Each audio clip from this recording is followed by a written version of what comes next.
আসসালামু আলাইকুম। আশা করি সবাই ভালো আছেন।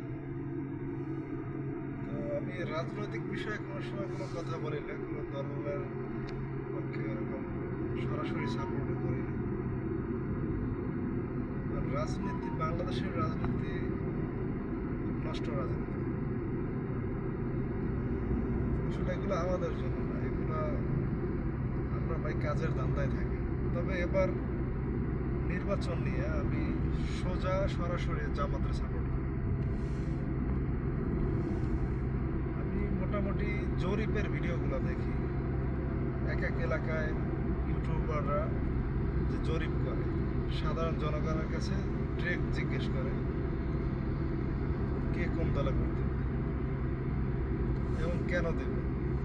এই যে জরিপটা করে, এখানে আমি একটা প্রশ্ন দেখছি, যখন বিএনপির কোনো সাপোর্টাররা জিজ্ঞেস করা হয় যে আপনি কোন দলে, আপনি কিসের জন্য বিএনপির ভোট দেবেন,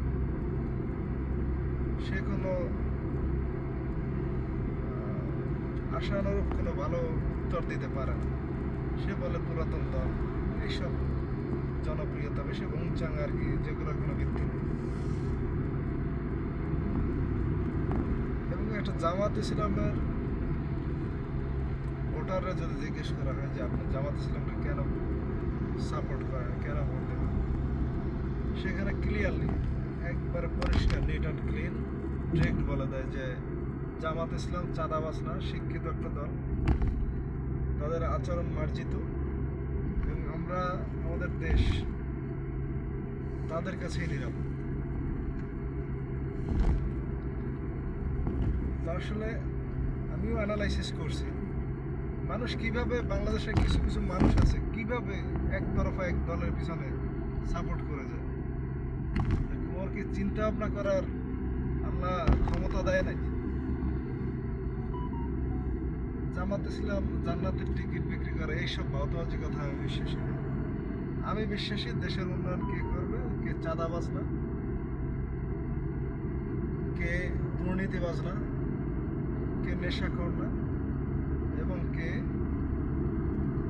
দর্শনকারী না, কে ইফটিজার না, এইগুলো আমি ফলো করি।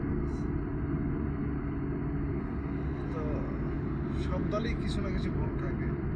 ইসলামিক আকিদাগত ভুলের জন্য আপনার একটা ভালো প্রার্থীরে আপনার রিজেক্ট করতে পারেন না। হ্যাঁ, রিজেক্ট করতে পারেন, যদি তার থেকেও ভালো কেউ থাকে তাহলে রিজেক্ট করতে পারেন, কিন্তু তার থেকে খারাপ চাঁদাবাজ, দুর্নীতিবাজ, লুচ্চা, বদমাস, এগুলোরে আপনি সাপোর্ট করলেন, তারে খারাপ হলো। আসলে আপনাদের মতো কিছু লোকের জন্যই এই দেশটা এখনো অনিরাপদ আমাদের জন্য। আমরা ভাই লজ্জিত, বুঝছেন? আমরা অ্যাকচুয়ালি বিদেশ যদি দুবাইতে না আসতাম, তাহলে মানুষ সভ্য কাকে বলে হয়তো বুঝতাম না। বাংলাদেশের মানুষগুলো, অধিকাংশ মানুষই মেন্টালি ন্যারো মাইন্ডেড। কিসের জন্য বলতে পারি না। এটা ঠিক করতে হলে অবশ্যই একটা ভালো রাজনীতির দল দরকার, ভালো, যারা ঘুষ, গুম, খুন এগুলো করবে না, শুধু দেশের উন্নতির কথা চিন্তা করে রাজনীতি করবে, এবং সাধারণ মানুষের সভ্য হওয়ার ট্রেনিং দেবে, যাতে বিদেশে আসার পরও তারা দেশের ভাবমূর্তি নষ্ট না করে। চলে আমার কথা যদি কেউ কষ্ট পেয়ে থাকেন, কেউ কোনো দলের, হ্যাঁ অবশ্যই আপনার এক এক দল সাপোর্ট করার অবশ্যই স্বাধীনতা আছে,